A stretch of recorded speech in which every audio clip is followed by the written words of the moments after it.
చాలా బాగా చెప్పారు. మనల్ని మనమే కంట్రోల్ చేసుకోవాలి.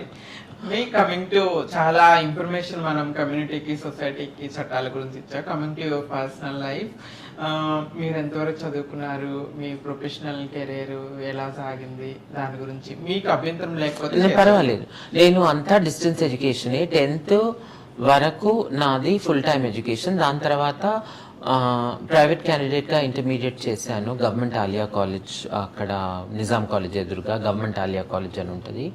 దాని తర్వాత IGNOU Indira Gandhi national open university జిందాబాద్, అక్కడ నుంచి డిస్టెన్స్ ఎడ్యుకేషన్ BA ఎకనామిక్స్ చేశాను. దాని తర్వాత కొన్ని పోస్ట్ గ్రాడ్యుయేట్ డిప్లొమాస్ చేశాను. పోస్ట్ గ్రాడ్యుయేషన్ చేయలేదు, పోస్ట్ గ్రాడ్యుయేట్ డిప్లొమాస్, అవి 12 నెలల డిప్లొమా ఉంటుంది కదా, అటువంటివి చేశాను. 2 వేరు, ఒకటేమో ఇన్స్ట్రక్షనల్ డిజైన్ పైన, ఇంకోటేమో లెర్నింగ్ అండ్ డెవలప్మెంట్ పైన. ఇదే నా ఎడ్యుకేషన్ బ్యాక్గ్రౌండ్. నన్ను ఎందరో లాయర్ అనుకుంటారు, నేను లాయర్ కాదు. లా నేను ఇంకా చదవలేదు, కానీ లా పట్ల ఎంతో ఆసక్తి ఉంది. దాన్ని నా తృప్తి కోసం నేను చదువుకుంటానే కానీ నేను లా కాలేజ్కి వెళ్ళి పట్టభద్రురాలనై లాయర్గా నేను పట్టా పొందలేదు.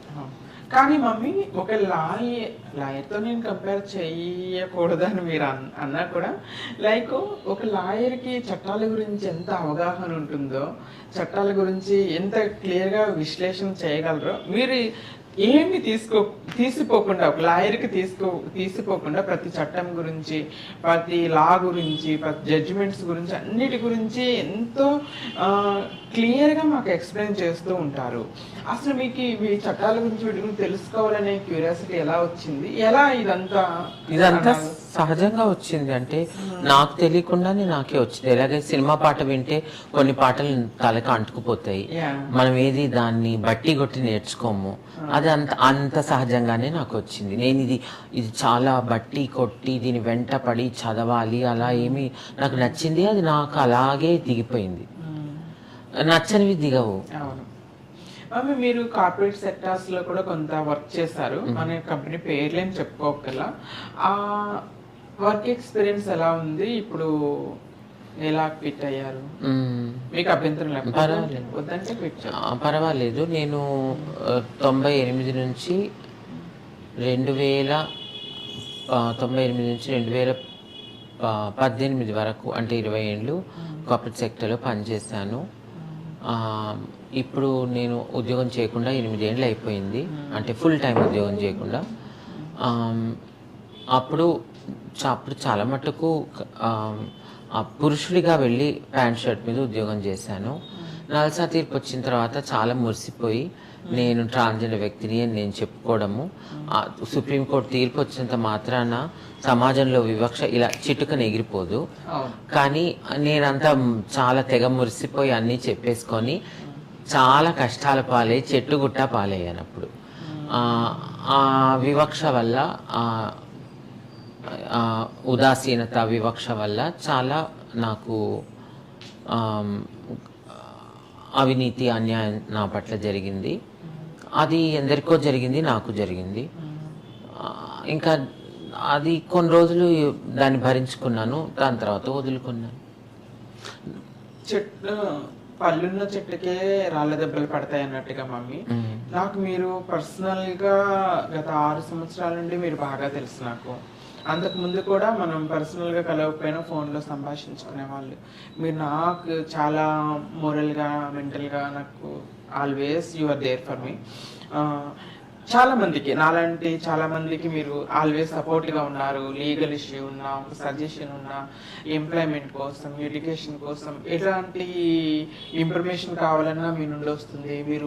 మీరు సొంత ఖర్చులు పెట్టుకొని వచ్చి కూడా మన కమ్యూనిటీకి ఎంతో వరకు సహాయం చేస్తారు. ఇలాంటి టైంలో మిమ్మల్ని అప్రిషియేట్ చేసి పొగిడి, మా అమ్మ వల్ల నేను ఇది చేసుకున్నా అని చెప్పుకునే వాళ్ళు, మా అక్క వల్ల ఈ విధంగా ఉన్నానని చెప్పుకునే వాళ్ళు కొంతమంది ఉంటే, మీకు వస్తున్న అప్రిషియేషన్ చూసి మీ మీద ఇష్టపడి కొంతమంది కిందకి లాగాలని చూసే మనుషులు కూడా ఉంటారు. అలా మీకు బాగా బాధ అనిపించి మీరు కృంగిపోయిన ఇన్సిడెంట్స్, ఏమన్నా బాధ అనిపించిన ఇన్సిడెంట్స్? అది అందరికీ ఉంటాయి కదా. అది ట్రాన్స్జెండర్ వ్యక్తులకు ప్రత్యేకంగా మాత్రమే ఉంటాయని అనలేము. అందరికీ ఉంటాయి, పురుషులకి ఉంటాయి, మహిళలకి ఉంటాయి, నాకు కూడా అలా ఎదురయ్యాయి. కానీ అందులోంచి వాటి వల్ల కొంత పాఠాలు వస్తాయి, అవును. తెలివి కొద్దిగా పెరుగుతుంది, కొంత అవివేకం మన అజాగ్రత్తలు ఏంటో మనకు అర్థమవుతాయి. ఇవంతా వీటన్నిటినీ లెర్నింగ్ ఎక్స్పీరియన్స్ అని అనుకోవాలి, జీవితం తయారవడానికి దోహదపడతాయి అవి.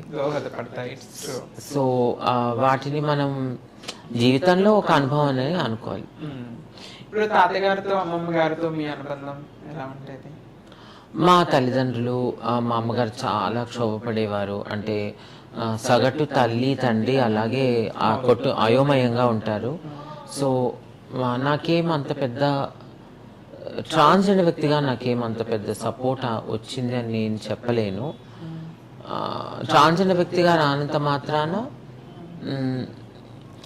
మా అమ్మ నాన్నే వారికి నా పట్ల అక్కర ప్రేమ ఉండింది. కానీ ట్రాన్స్జెండర్ వ్యక్తిగా అది వారు ఏం పెద్దగా అర్థం చేసుకోలేకపోయారు. ఇప్పుడు మా అమ్మగారు కూడా కాలం చేసి 9 ఏళ్ళు అయింది. ఆవిడ జీవిత కాలంలో ఆవిడ ఆరోగ్యంగా ఉన్నప్పుడు నాకు సపోర్ట్ కానీ, ఆవిడకి నేను ఇతరుల ద్వారా అందించే సపోర్ట్, పేరెంట్స్కి ఎటువంటి సపోర్ట్ ఉండదు. మనకన్నా మనం బయటికి వెళ్తాము సోషల్ మీడియా ద్వారా, ఫోన్ల ద్వారా, మీడియా ద్వారా మనం ఏదో పొందుతాము. కానీ మన తల్లిదండ్రులకి ఆ సపోర్ట్ ఏమీ లేదు. వాళ్ళు చాలా కొట్టుమిట్టాడారు. ఇప్పటికీ మా నాన్నగారికి, ఇప్పుడు మా నాన్నగారు 96 ఏళ్ళు, మొక్క వంగది మానయ్య ఎలా వంగుతుంది. సో ఇప్పుడు నేనే వారిని యాక్సెప్ట్ చేయడం నేర్చుకుంటున్నాను, ఇంకా నేర్చుకుంటున్నాను. ఇప్పుడు నాకు నాన్నని మార్చి నాన్నకి ఇవన్నీ అర్థం చేయించడం ప్రాధాన్యత ఏమీ లేదు. వారున్న రోజులు వారు ఆరోగ్యంగా, సౌఖ్యంగా, సంతోషంగా ఉండి, వారి సమయం వచ్చినప్పుడు వారు పెద్ద బాధపడకుండా వారిని సాగనంపాలి, అంతే. మా నాన్న కోరిక ఇప్పుడు 96 ఏళ్ళు ఆయన ఇప్పటి నుంచో అంటున్నాడు 100 ఏళ్ళు ఉండాలని. అది దేవుడు అనుగ్రహించి అది పూర్తవ్వాలి. ఇవే నాకు నాన్నని మార్చాలని అది అనవసరం. నేను పర్సనల్ గా చూసానమ్మా, మీరు తాతగారిని ఎంత బాధ్యతగా చూసుకుంటారు, ఎంత కేర్ గా చూసుకుంటారు. ప్రతి తల్లిదండ్రులు కూడా మీలాంటి బిడ్డ ఉండాలి అని కోరుకునేంత గొప్పగా మీరు చూసుకుంటారని నేను ప్రత్యక్ష సాక్షి ఆ విషయంలో. I'm very happy for that. ఇంకా మమ్మీ పోతే ప్రతి ఒక్క ట్రాన్స్జెండర్ వ్యక్తి జీవితంలో కూడా డిస్క్రిమినేషన్ ఫేస్ చేసే వస్తాం. మీరు అలా ఎడ్యుకేషన్ టైంలో కానీ, లేకపోతే ఎంప్లాయ్మెంట్ టైంలో కానీ, పిల్లల నుండి హరాస్మెంట్స్ కానీ, ఫిజికల్ వైలెన్స్ కానీ, లేకపోతే మాటల ద్వారా అలాంటివి ఏమైనా ఫేస్ చేస్తారు? బాల్యంలో చాలా లైంగిక హింస, లైంగిక దురాగతాలు అయ్యాయి. ఎందరికో అయ్యాయి, నాకు అయ్యాయి. దానివల్లే నేను చాలా వెనకబడిపోయాను.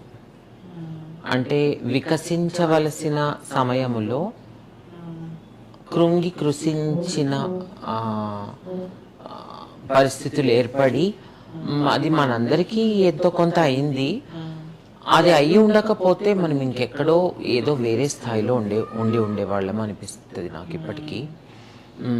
కానీ అది అయినందుకే నేను యాక్టివిస్ట్ అయ్యానేమో. ఆ కొరత వల్ల ఇంకేదో బలము ఏర్పడుతుంది. కానీ అందరికీ ఇలా అవ్వాలని మాత్రం